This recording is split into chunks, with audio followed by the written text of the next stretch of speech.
think we're ready to begin here as people continue to flood in. Well, when we woke up January 1st of this year, who could have predicted what was about to happen to us? There is no precedent for the crisis that we find ourselves in, and no playbook for navigating our way out of it until now. Because in this call, we're going to explore some strategies. We're going to look at ideas for navigating our way back.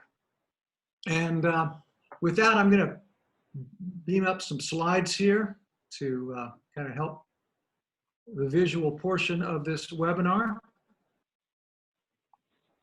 So let's see, yeah.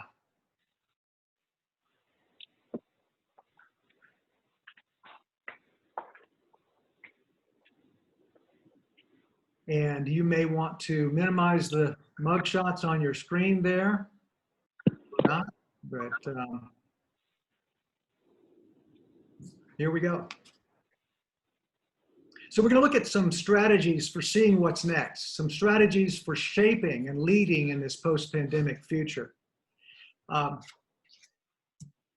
My year started off perhaps like yours. I was busy running around, and I kept seeing out of the corner of my eye this articles and things about this coronavirus thing over in Wuhan, China, wherever that was. And it wasn't until a speaking engagement in Saudi Arabia. Here I am arriving in the middle of the night. This gentleman was nice enough to stay up and greet me with flowers, which was a pretty special thing. And it wasn't until this trip, though, that I sensed that this thing might be serious. Because when I got back, all hell began to break loose. The operative word was cancel. The operative word was lockdown and spread. And these last few months have been a blur for all of us. So let's look at where we are and where we're going. Look at these COVID indicators. In a very short period of time, COVID has become a public health crisis, an economic crisis, a global crisis, a leadership crisis, and a humanitarian crisis. I think the obvious question is, why didn't we see this thing coming? With all the advanced technology, the artificial intelligence, and the big data, and the genomics, why were we so caught off guard? And the fact is, the warnings were there, including this 1994 book. And Bill Gates, 2015, his TED Talk, where he warned that the next big threat to humanity would not be missiles, but microbes. And some of you are probably thinking, but there was a plan, and it was never implemented. And there will be time and place for making sure that this never happens again. But today I want to invite us to go into what I call opportunity mode, and to look at your business and your life and your community from the standpoint of what are the strategies that are needed to emerge stronger from this crisis. So let's get started. The next one, the first one I should say, is that we treat this COVID crisis as an inflection point, because that is in fact what it is. Now, inflection point was a term coined by Dr. Andrew Grove, who was CEO of Intel Corporation, a gentleman that I had the great honor and pleasure of interviewing back in my journalism days. But Intel reached a sort of fork in the road, and they had to make a choice. They had to give up an entire product line that was quickly commoditizing, quickly becoming non-competitive, and they had to build into a whole new market. But if we handle this inflection point correctly, and I believe that COVID is the mother of all strategic inflection points, but the question for us is really, How are we navigating differently as a result of this crisis? Because if we make good decisions now, if we make creative decisions now, if we make tough decisions now, we will reach new heights. But if we go into denial, if we pretend that this thing will just go away, if we leave it for someone else to figure it out, then we will go down a path towards stagnation and decline, and one crisis after the other. So we need to check in. We need to use this webinar to start considering 3 things, because these 3 things will help us to see what's next. We need to look at the past. We need to have greater insights into the present crisis, and we need to look ahead then at the future. So let's look at these three things: hindsight, insight, and foresight. Let's look at some tools, for example. One is as simple as looking back in order to look ahead. History, right? Great. Churchill said that the farther backwards you can look, though, the farther forward you can see. And if we forget our history, we repeat. That's simple, and that's just what has happened to us. History tells us that these cataclysmic events often have lasting impacts. The bubonic plague of the 14th century killed 1/3 of the world's population, but it also put an end to feudalism and serfdom.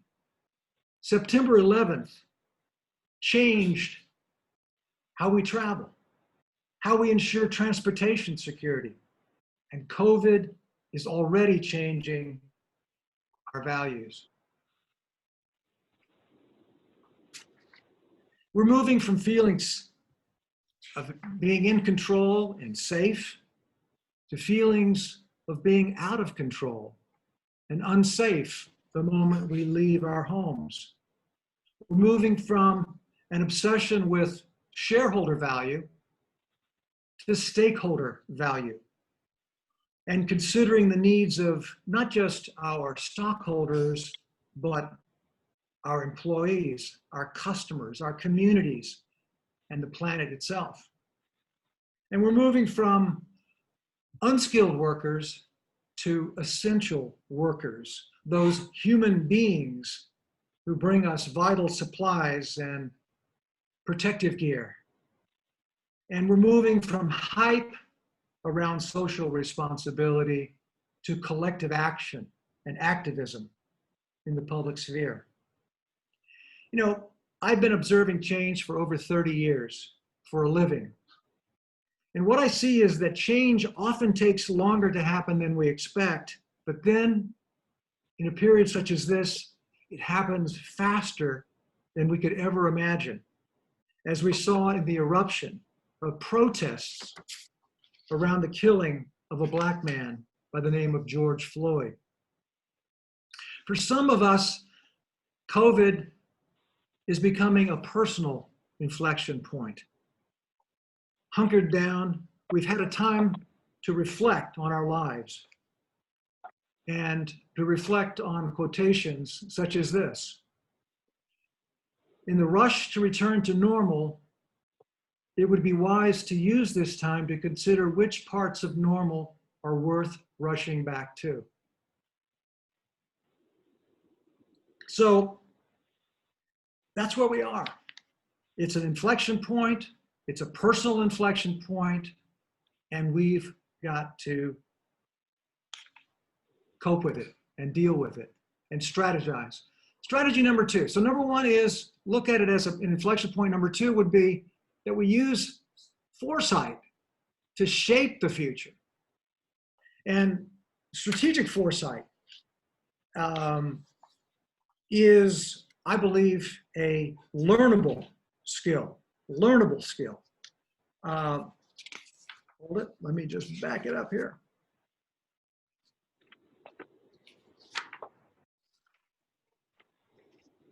But we need to use strategic foresight to shape the future. It's a discipline. It's a discipline about 20 years old or so, and it's the act of forecasting what's next. It's the act of looking out ahead and seeing what will be needed in the future. Key words there.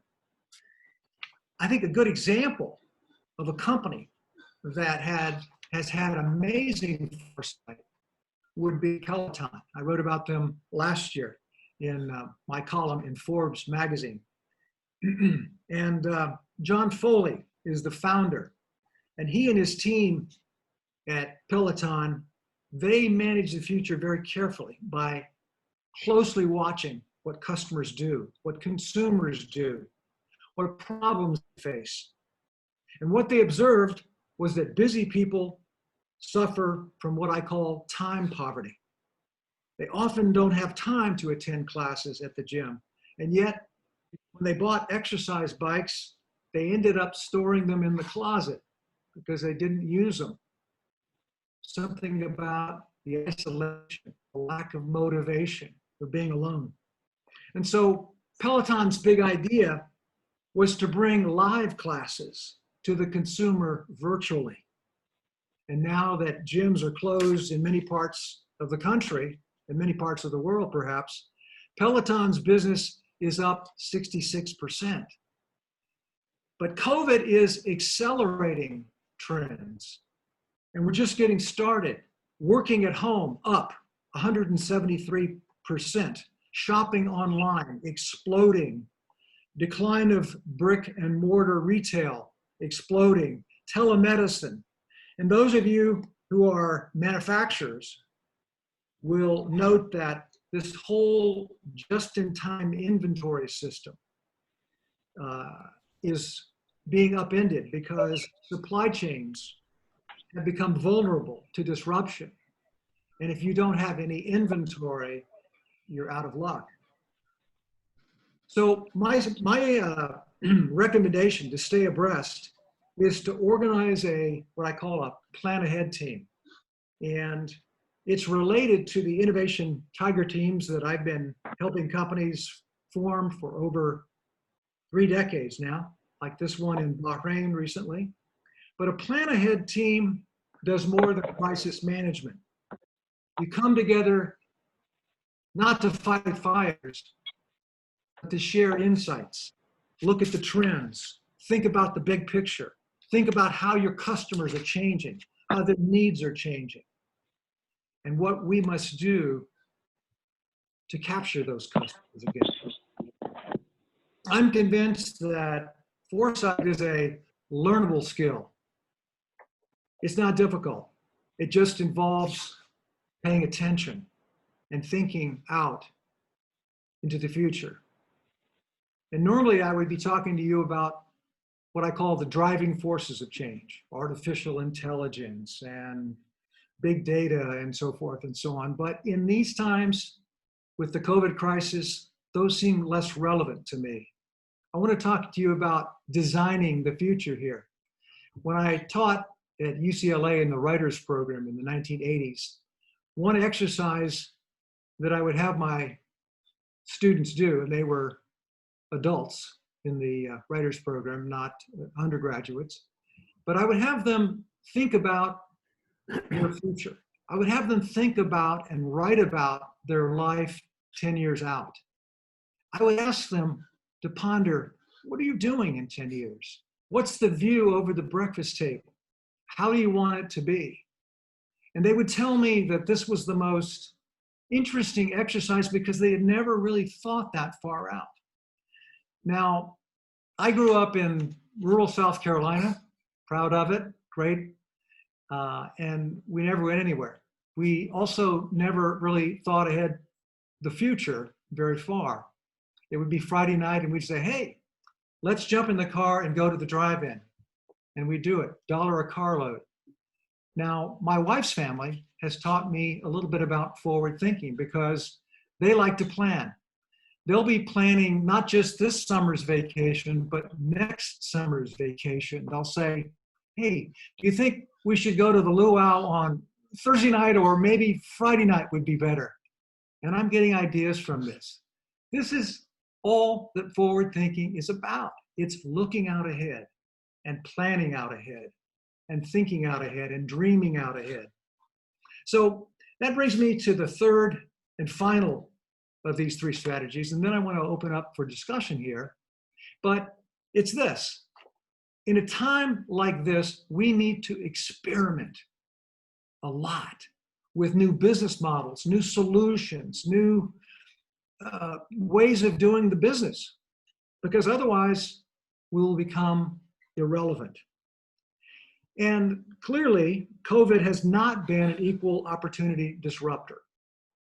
Some businesses like Zoom and Peloton, and some of you on this call, in fact, are seeing record demand for your products and services. Well, good for you. But others of us, whole industries, in fact, airlines, meetings, restaurants, speaker bureaus, public speakers, associations, we have to rethink our business models to be relevant in the age of COVID. We simply don't know what will cause our customers to do business with us again, to feel safe. And so we need to use the tools of innovation that I and others have developed over the past 20 years. And for example, one of them would be to make small bets. Don't bet the ranch, don't bet the farm, make small bets, make a lot of small bets, and then learn from that experimentation, learn from that customer feedback. If we benchmark what's working in other industries, we can figure out the future. You see, the most difficult thing can be giving up features that have worked for us in the past, that are so much a part of the way we think about our business, but are no longer viable. If you're in the cruise industry, for example, you will probably have to give up buffets. Yeah, it's true. And if you're in the airline business, what new protocols and procedures will you implement to reassure passengers that it's safe to fly? And how will you build trust? If you're in the meetings industry, which is near and dear to my heart, because I've been serving the meetings industry for the past 30 years as a professional speaker, what are the changes that we need to make so that attendees will feel that it's safe to come back out again and attend our meetings?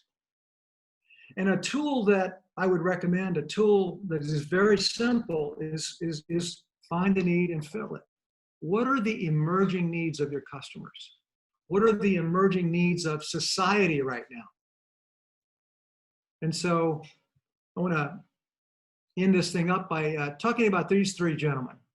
They, back in March of this year, they were feeling pretty helpless. They worked for a recruiting software company in New York, and they were feeling pretty powerless about this spreading coronavirus, and they wanted to do something about it.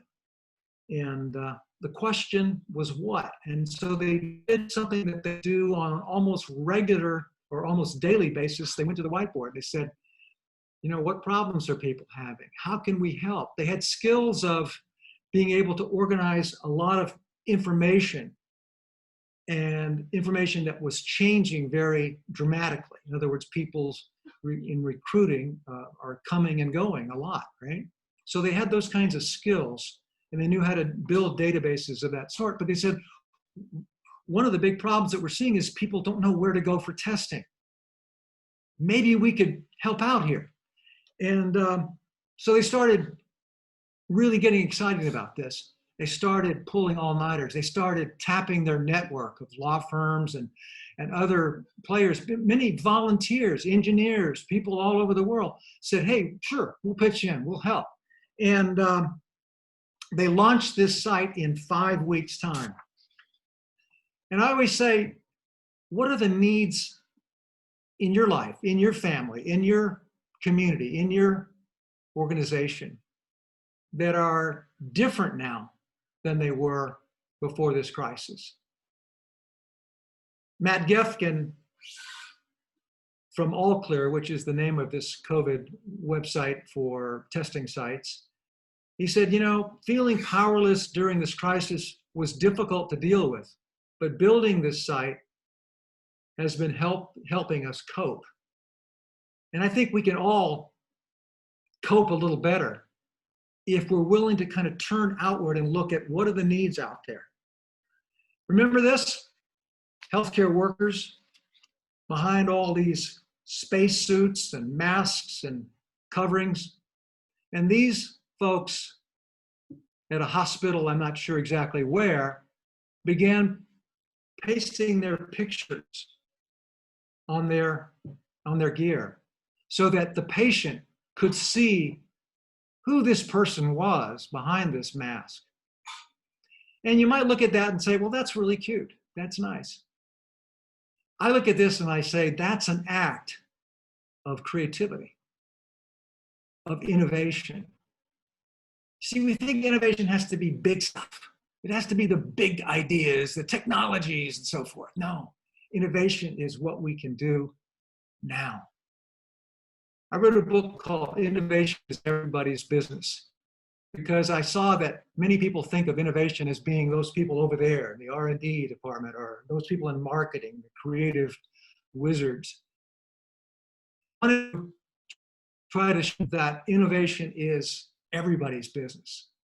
And so these are some of the talking points from another presentation that I do, but let me just kind of go through them a little bit because I think they're very germane to our topic. Innovation is figuring out how to add value where we are right now.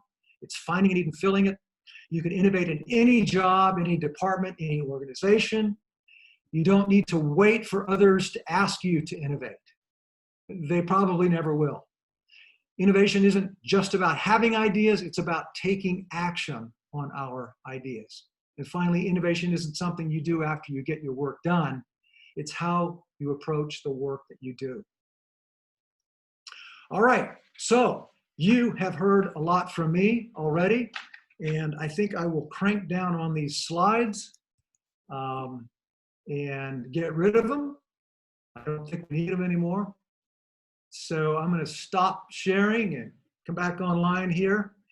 And so Chuck Finzi, can you hear me? Yes, I can, Robert. Thank you. Okay. That was great. Thank you. And let me just ask you, Chuck, tell me what you're seeing on the screen here now, and what I want to get an idea of what people are seeing, so that we can make this into a community right here and take advantage of this as we get into the discussion.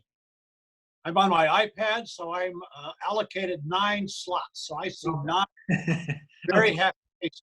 Okay, great. All right, and let's go to Gerald Edwards in Chapin, South Carolina. Gerald, what are you seeing on your screen?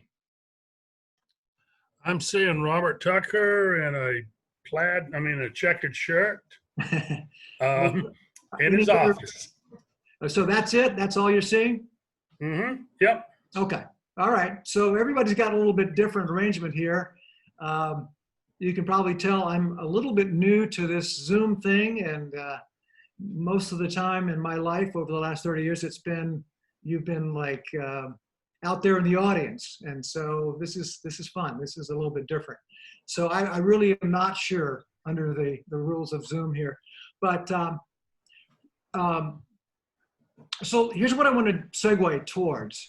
I want to segue towards a discussion. And I'm going to ask Tyson, did we get any questions in the chat area there? Because if not, I want to just go right into the discussion section. Yeah, I'm just seeing people sharing where they're from. I'm not seeing any questions in here. Great, excellent. Okay, well that takes care of that. So you've heard from me. Now I want to hear from you on what's working for you, what changes that you are making, what strategies are working for you now in your work and your personal life. And for example, I was just reading in the New York Times this morning about a dad who is working from home and is trying to homeschool his kids, and he's going crazy, okay? And he's really frustrated with the school district or the school system because they're thinking about canceling the fall. And he says, hey, we need some creativity here. So all of us are dealing with different challenges right now, vis-a-vis COVID and vis-a-vis our families and communities and all the changes that we need to make. But I want to just open it up to the group about personal strategies and about professional strategies. And I'm going to segue over to Dr. Chuck Finzi, who is not in one of my little mug shots here. And Chuck, I'm going to try to unmute you so that you can speak, but I'd like you to just give us a 60-second version. Chuck, Dr. Finzi, I should say, there you are, he is the chief medical officer at a group of community clinics here in Santa Barbara. And so Chuck has been involved in massive changes within the clinic over the last several months as you adjusted to this COVID. Tell us just a little bit about what that's been like, Chuck. Yeah, thanks, Robert. So what we did as soon as we discovered or recognized, I should say recognize, that this was going to be a big problem for us in our country and particularly in our area. And so our governor locked us down in mid-March, as most of you know. So within 4 days, we were up and running with telehealth. Mm-hmm. So what we did was rearrange our scheduling so that people who decided that they had to come in to see us could do so in a safe way. Right. We have screeners outside of each clinic that are taking temperatures and asking a set of questions to see if people need to have a special accommodation. Those that have symptoms consistent with COVID were given a special time to be seen. People who were not, quote, sick were seen in the morning after the clinics had been cleaned up. We separated our chairs inside the reception area by 6 feet and asked those for whom there was no room, to sit in their car until there was room, and saw those folks. Everybody in the clinic is wearing masks. Right. People who are being seen for symptoms consistent with COVID were outfitted in PPE. I really like that idea of having your picture on it. I find that I am extremely, I must read lips, because when I see patients, it's now very difficult for me to do that when both of us are wearing masks. We have been testing people ever since the beginning of the COVID, but we found that telehealth was very, very popular. Our behavioral health specialists are doing almost all of their visits now through telehealth. Okay. We are doing substance use disorder treatment, and those are being done about 50-50, telehealth and people who want to come in to see us. So that's been very popular. Our dentists, so here's the issue. For dentists, for medical providers, we are telling people, you know what? I want you to put on your mask and I want you to keep your distance by 6 feet and don't cough on me. And the dentists are saying, take off your mask, come sit in this chair, and I'm going to get in your face. Yeah. And so their problem is particularly acute. So they figured out how to do teledentistry. Can you even imagine this? Right. So what they did was they recognized that people who carry a diagnosis of gum disease are more likely to have diabetes. So they called up their folks that they've seen previously with a diagnosis of gum disease and said, have you ever had a hemoglobin A1C? And do you know if you have diabetes? And if they said no, they said, well, come into the clinics early in the morning when they're clean and we will test you. And if you are pre-diabetic or diabetic, we'll set you up with a telehealth visit with a medical provider to start your treatment for diabetes. They also did preventive health by telehealth. One of the wonderful stories that one of our dentists shared with me was that here's a mom who has 4 boys all under the age of 10 that she's trying to manage at home. I can't even imagine this. But when the dentist called up and said, have your boys had any, have they had their dental health visit? She said, no, what are you proposing? He said, well, I'd like to spend an hour with your boys and talk about preventive dentistry. She said, fantastic. I can't wait. So she lines them up on the bed. she gets out her camera with the light on, and in the following the instructions of the dentist, she shines it around each mouth, and he inspects the teeth, and then he lectures them on how to do preventive health care. So So a lot of creativity there to make this crossing of the chasm there, both in the dental portion of the clinics and in the doctoring portion of the clinic. So that's an example. I mean, Chuck and I are in a bike group together, so we do a Zoom call every week, and Chuck has been very helpful in informing the group about the kind of changes that are taking place on the front line there. That's from an organizational standpoint. Thank you, Chuck. And what I would like to do now is to call on others. And the way you can, if you have a comment or want to make a comment, I should say, just put your hand right up toward the camera. Do you see how I'm doing that? And wave it. And so then we will call on you. So who has a comment about personal strategies that you'd like to share, or what you're doing in your organization to cope with this COVID crisis? Robert, we also have some questions in the chat too that I could read off. All right, we'll come back to that, but I've got a gentleman here who is unnamed, so this is very scary. But okay, so Brian. Okay, hi Brian. This is Hey, Robert. How are you? What kind of strategy are you going to tell us about?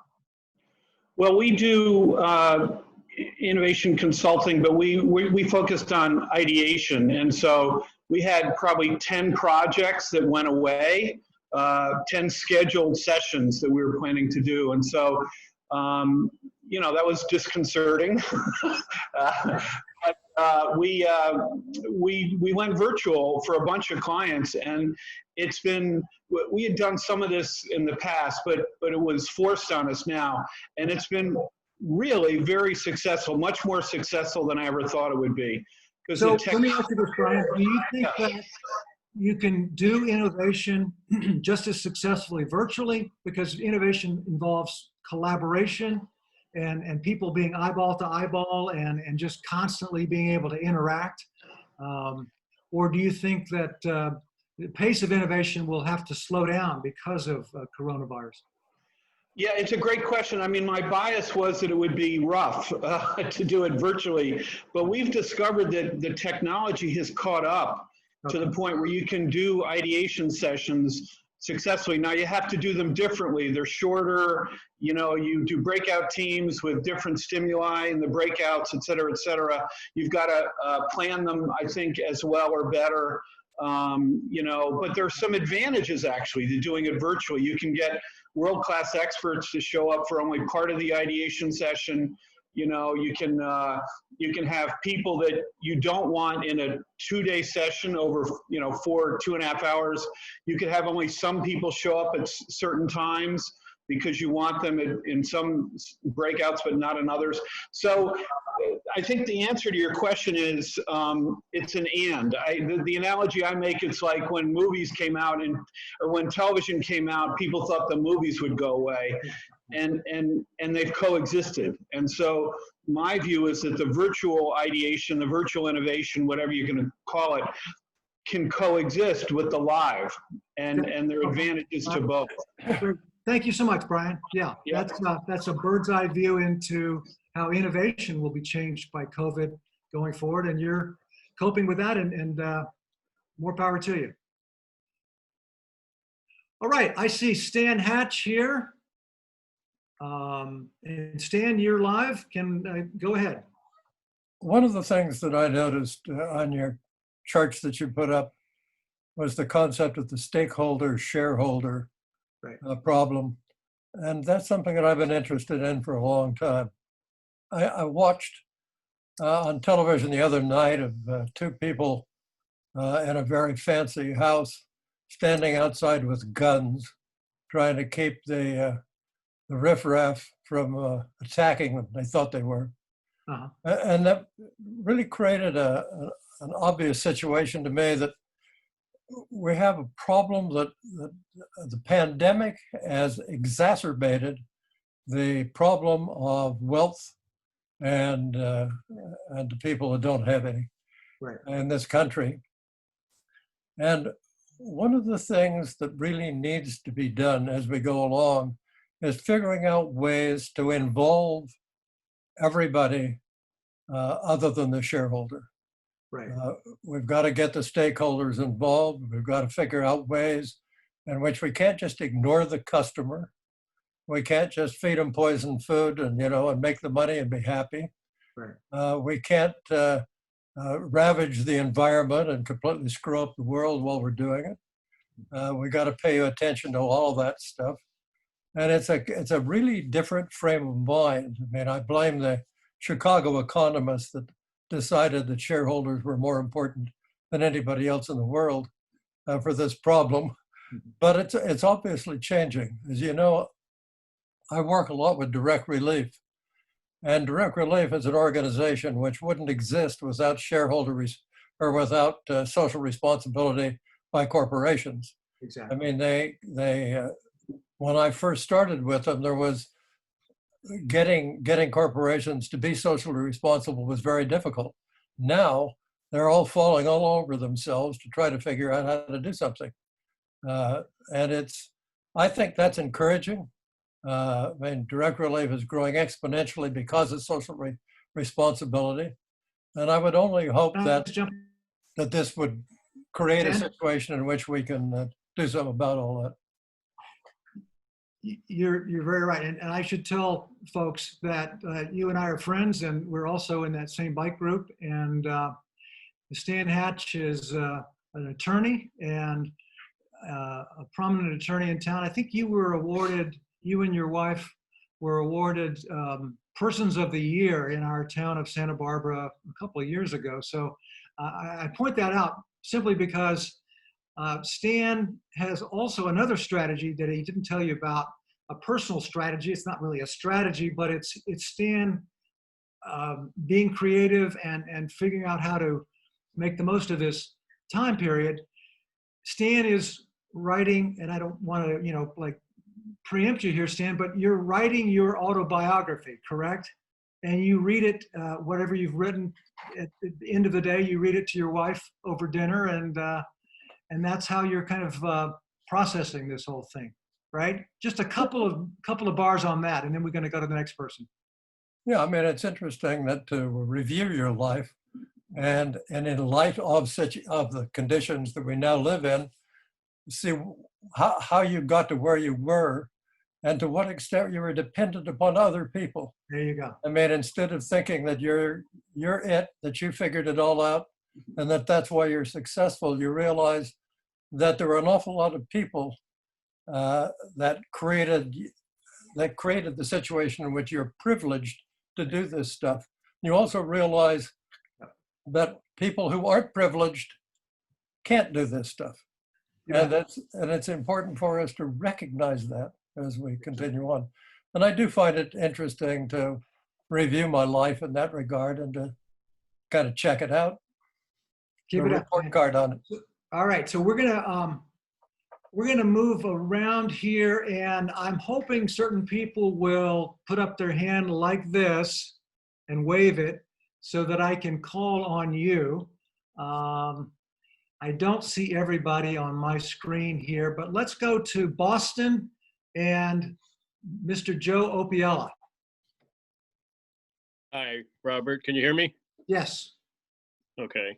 In the participant button on the bottom of the screen, there is a function to raise your hand if you wanted to use that function in Zoom. Okay. So just FYI. There you go. But I'm in higher education, formerly was in publishing. I mean, there's a lot of revolution change going on in my neck of the woods, but this COVID thing is really revolutionizing the world in all kinds of ways. We're only seeing the tip of the iceberg now. I mean, just this Zoom thing right here that we're doing now. I mean, we wouldn't have done this a year ago. This wouldn't have happened, okay? But here we are bringing together a group of people and sharing ideas. And My wife works for a major bank. We know that the guy that's running Facebook, I mean, they're already making moves to having people work at home permanently. Right. Okay. This has been in the air for 5 to 10 years, working at home, working remotely. This COVID thing has tipped the scales on that, and in a big way. And I can imagine there's an opportunity for companies to save fortunes for, what they're paying in rents for physical spaces.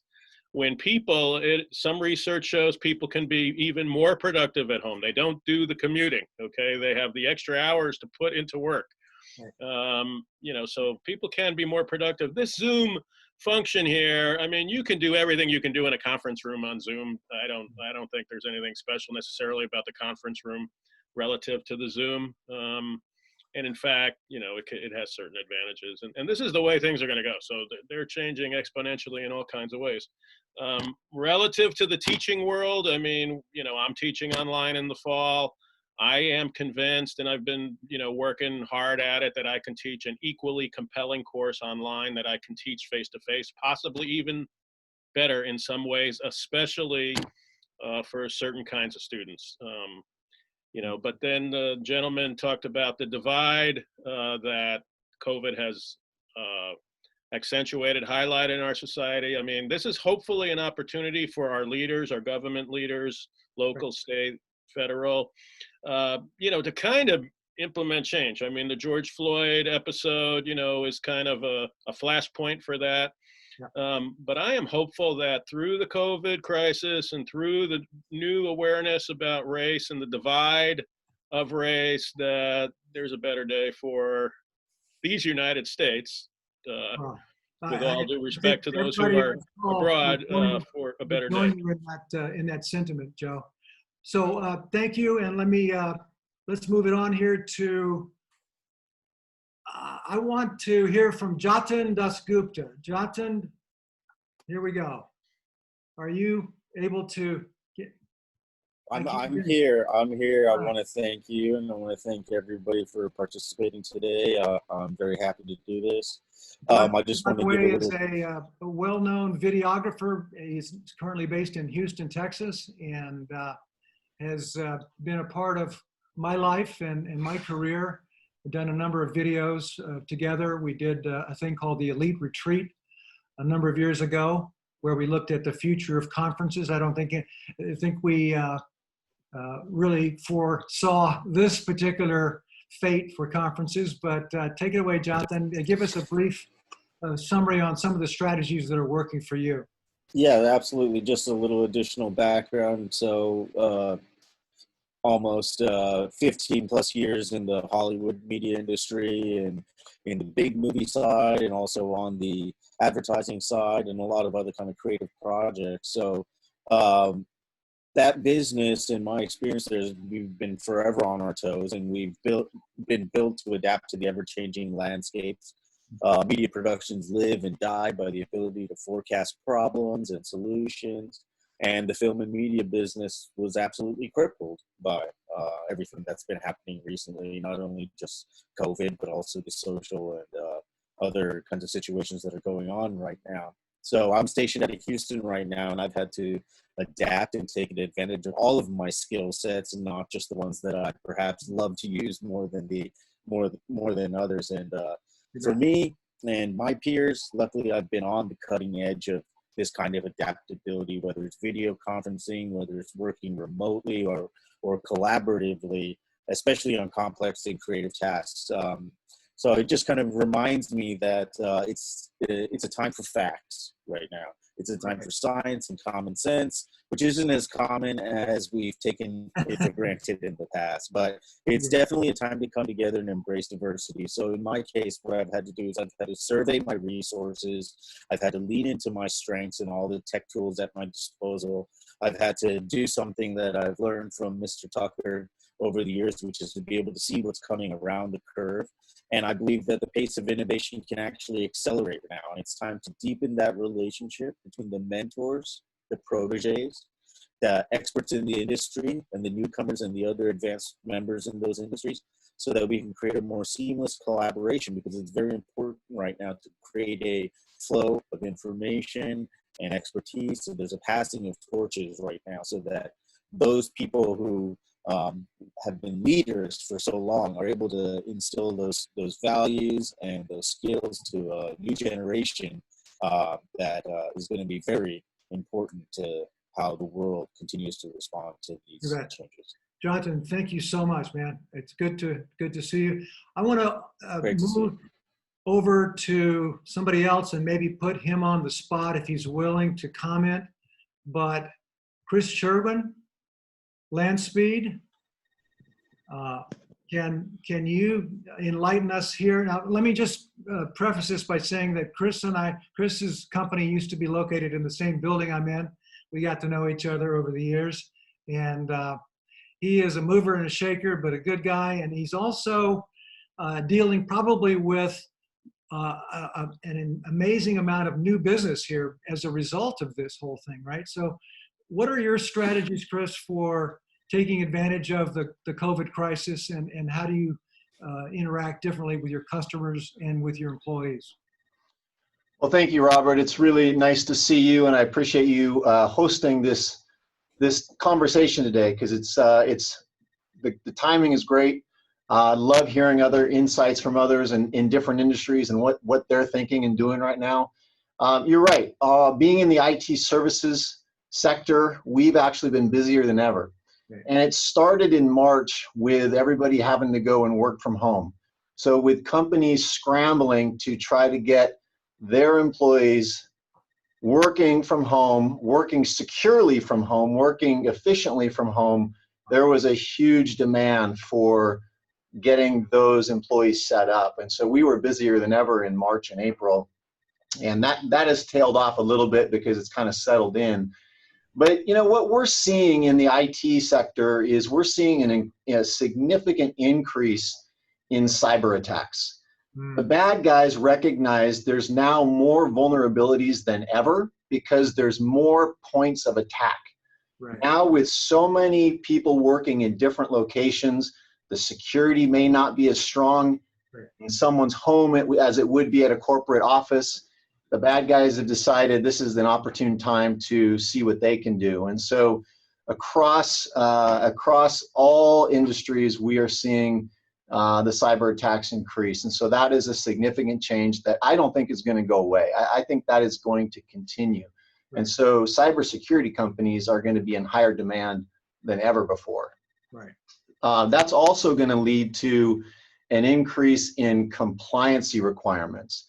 And so we already know that, Europe implemented a IT security compliancy requirement a couple of years ago. New York put one into effect last year. California now has one.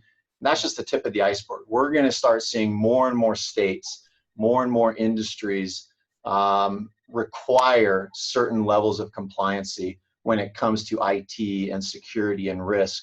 And so that is a trend that we are seeing happening, and it's only going to accelerate.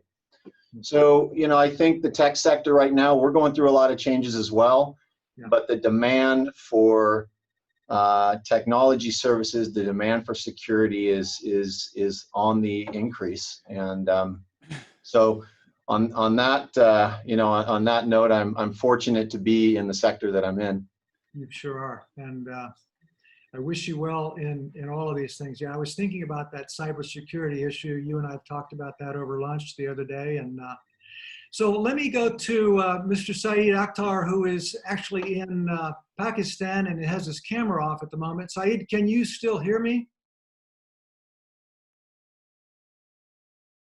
Okay, so Saeed may have had to leave us here, although he left his computer on. I was hoping to get it. Saeed. Yes, I can hear you. Yes, please. Now let me just kind of direct you, because it's such an honor to have you on. I know you had a recent incident there in what Pakistani city? A recent attack on your. That was in Karachi. There was an attack. It was on the stock exchange, correct? Yes. Right. So is terrorism flaring back up in this COVID crisis, or what's the situation? Yes. Unfortunately, we are seeing terrorism spike back up. Now, I've been following this And I just made a comment there. I've heard the comments from the other speakers. There's one thing, there's no one size fits all approach to the current situation. We have to adjust accordingly, according to the industry, the business, and the location that we are in. I was attending a webinar the other day that was focused on Africa. Everybody was talking about the growth of e-commerce there. But then one question came up. Everybody was talking about the growth of e-commerce and the opportunities there. But what they were not looking at was the availability. For e-commerce to progress, you have to have available the goods and services. Now, in the absence of goods and services, you cannot have an effective e-commerce mechanism. The other thing is the social structure across Africa is different from that across Europe, United States. Okay. Africans prefer to deal in person with the other party rather than deal across the board. Right. All right, so let me just, I'm sorry, but let me just jump in on you. Give us one strategy. Are you a businessman, Saeed, or are you in the nonprofit sector? I'm a consultant.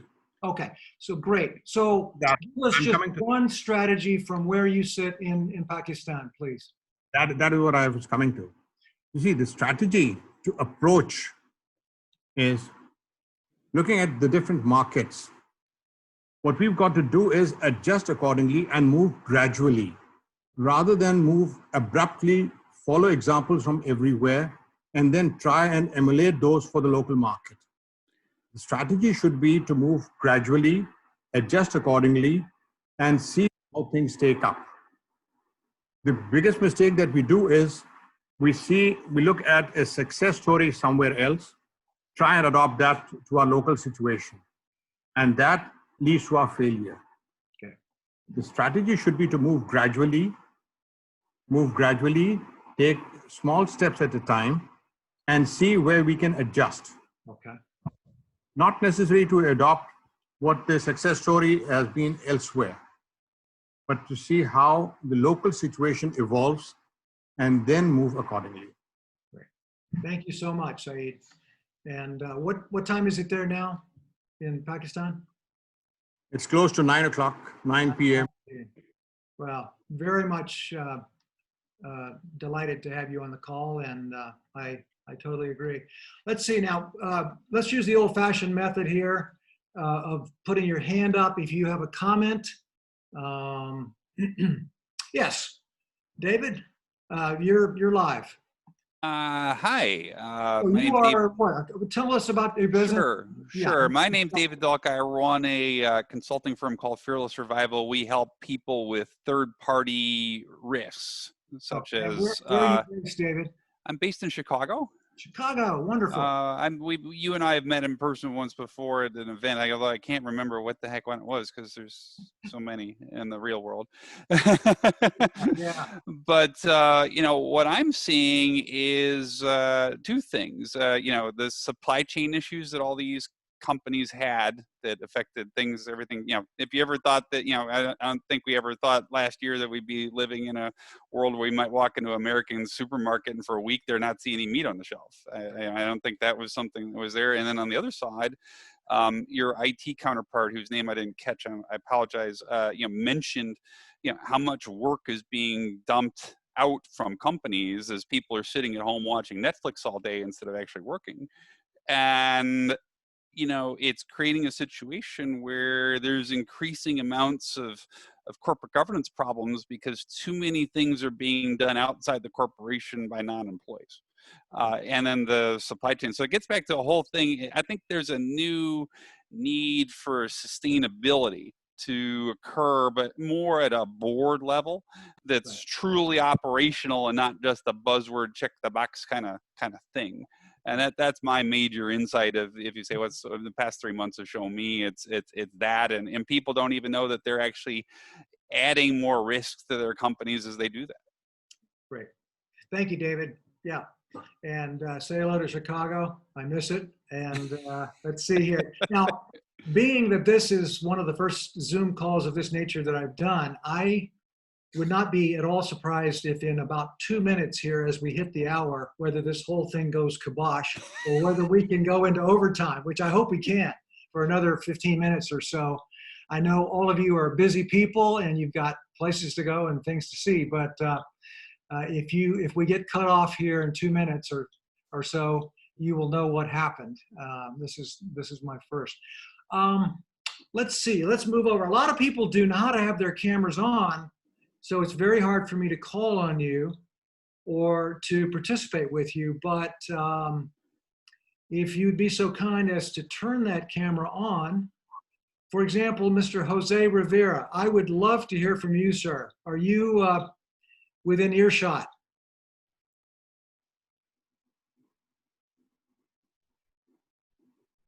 Jose. Yes, hello, can you hear me? Yes, I can. And let me just, can you turn your camera on, Jose?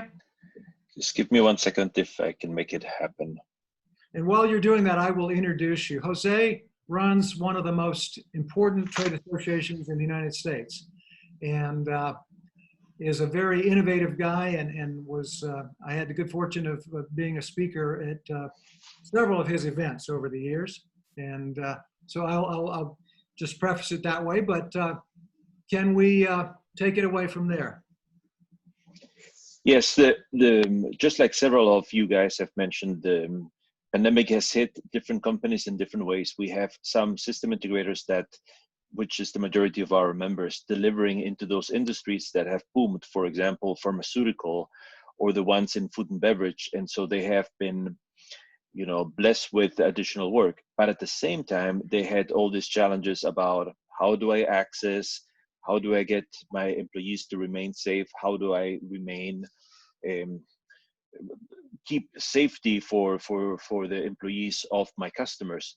And a lot of them have now ramped up their ability to deliver their work remotely. So there have been a lot of technology available, but a lot of end users were afraid of allowing it in because of cybersecurity concern, which I agree, it's a real concern. But on the other hand, I thought it was also a very convenient excuse not to implement all what you needed to do to protect yourself from cybersecurity. So this pandemic is accelerating a lot of the things in a big way.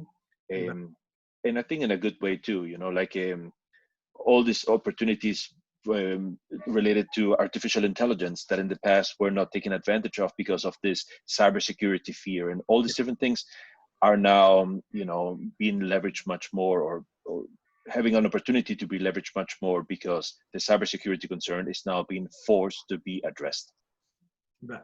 Thank you, Jose. Welcome. Want to call on Joel Block.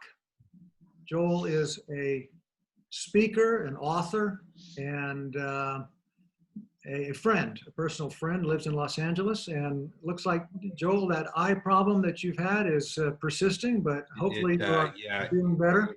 Yeah, I've had a detached retina, and I'm actually having my 5th surgery in a couple of months tomorrow. Oh my gosh. So it's been a rough go. But it's also given me plenty of downtime to think about a lot of what's happening here. And I am a speaker, but I fundamentally am a hedge fund manager, and I come from the venture capital business. So I've been raising capital. I'm a professional investor. And as a professional investor, I look at these kinds of things and think about how to make bets going forward, because that's what professional investors do. We don't sit around and talk. We actually bet real money on things that may or may not happen. Now, that's different than operating companies, and it's not to say that we do better or worse or whatever, but let me just say some things that I look at and how I mean, we have a system about how we look forward in time and how we make decisions. So for example, we don't think that this stay-at-home thing is going to be 100%. Nothing is 100%. It's usually some hybrid of things. And for example, if 50%, let's say people say, to their boss, hey, listen, I kind of like this stay-at-home thing. It's working out pretty good, but I don't want to do it every day because I got a lot of friends at the office and I want to come in and I want to see them once in a while. So let's say that the company says we're going to do an A and a B. So we'll have a Tuesday, Thursday group. We'll have a Monday, Wednesday group, and Friday something else, whatever it is. Anyway, so let's say the people are going downtown to their offices half as much. What's the impact of half as much? And the question is, what's the impact? You got to ask the question, what's the impact? Well, the impact is dramatic. Number one, less traffic on the road. I mean, there'd be less traffic. So what's the impact of that? The impact of that, well, the globalists would say less global warming, which is certainly a wonderful thing. But that means oil companies are going to sell less gasoline. Prices for oil should come down. So that whole sector, that whole industry comes down. And this is how we look at things, is that we really think, you know, if behavior happens like this, then what's the impact of that likely to be? And this is the kind of stuff that we sit around and think about. Right. So you think but then I also think about commercial real estate. You know, if somebody's got a building full of people, let's say one of the CEOs of one of those big companies in Manhattan, the guy steps out on the sidewalk in the front, he looks up, he sees 50 stories, and he says, why are we paying for 50 floors of people of our real estate? You know why? And I'll tell you why the reason is. It's because we've always done it this way. Yeah. I think that the pandemic is going to be the massive event that causes this inflection. I think, Robert, what you talked about up front is absolutely right. But the reason I think the pandemic is going to be such a dramatic event is because it's giving people license to try things they've never tried before. It's giving people license to move away from things they didn't want to do before. Now, are some people taking advantage and abusing this? Yes, they are. They're making some excuses that are not really reasonable, but for most people, it's good. So I look at that, and I look at commercial real estate. So I can see this guy, the CEO of some big company in New York, saying, you know, I'll tell you what we're going to do. We're going to keep the 4 floors of the executives and salespeople that we need in New York, and we're moving everybody else in New Jersey for 1/10 the price. And that's going to happen in downtowns all over America. And then the restaurants that service all these people that live there, that come downtown, are going to see half as much business. And all these things are going to reduce. So here's what happens. It's not that the money's going to go away, but it's going to shuffle. And when that shuffle happens, a lot of that money is going to move into the suburbs. So as we think about making bets, we think that, you know, it's short on the you can't short real estate so much, but you know, it's actually going down. The commercial, industrial, and the retail sectors probably will drop in the downtown areas, but escalate in the suburban areas. I mean, this is how we think about this, how we kind of walk through these kinds of discussions. And well, that's a great, let me just get in here. That's a great window into how a venture capitalist or a hedge fund manager thinks about the future, and how important trends are, and monitoring those trends and trying to project those trends out into the future there. So good stuff. And let's see. So we should probably bring this to a close, but I was wondering if Judith McLean in Vancouver would care to enlighten us. Can you hear us, Judith? Yes, thank you. I wanted to just say. Tell us who you are, what you do. I know you're Vancouver, which is one of my favorite cities in all the world. Beautiful. And well, it's Canada Day, so happy birthday to our whole country, number one. And secondly, what has happened with COVID has bridged the social enterprise concept for nonprofits, and businesses are better partners than ever before. Many people are now leaning on social workers like myself, who's done community development and looked at capacity building for a long time. And so everything is open that wasn't open before. As you say, for me, the innovative and the optimistic way of looking at this is, let's try something new. And some people are braver now because there's nothing that says you can't do it. And so I've been teaching folks in the classroom with multiple barriers for decades, and they're seeing that old-fashioned jobs have to be thought through. So people are looking at how do we use the whole internet for building something positive for the whole community. So I'll just give you one, I'll leave you with one example. Helping seniors understand that to stay connected to their grandchildren, because they can't visit in person. Right. Now, those grandchildren have become aware of abuse in the homes, the long-term care homes. And so that whole healthcare sector thing has and some profit-seeking people haven't spent resources that were aligned for care and went into pockets. That's now being exposed because young people are listening to their grandparents with a higher sense of advocacy and outreach. That's all I wanted to share at this time. So thank you for this yeah. Well said. And yes, Ben. Let's see. So does anybody have a burning final comment here before we wrap? Let me scroll to a whole different set of folks here. Apparently not. So I just want to thank all of you for joining in on this call. I thoroughly enjoyed it. It is such a pleasure to see my friends and new folks that I have not yet met, but many of you I have met on the speaking trail or the conference trail. It's a great industry and it's a great opportunity to kind of come together here. So we may be doing others of these future sessions like this. It's good to get a round robin of different people and different groups. So let me just emphasize the 3 strategies and then we will call it a day, but or a night or an afternoon, as the case may be, because some of you are heading off to cocktails here. But strategy 1 is this is an important period. It's an inflection point. And I think if we treat it as such and begin to look at the opportunities of that, then I think we're going to make the most of this, as Joel Block was saying there. Second is that foresight thing used to be sort of a fun thing to do, but I think now tracking the trends and listening to people like Chris Churgman when he's the rise of cyber issues and the kinds of issues or the kinds of conflagrations that such an attack might cause in the future.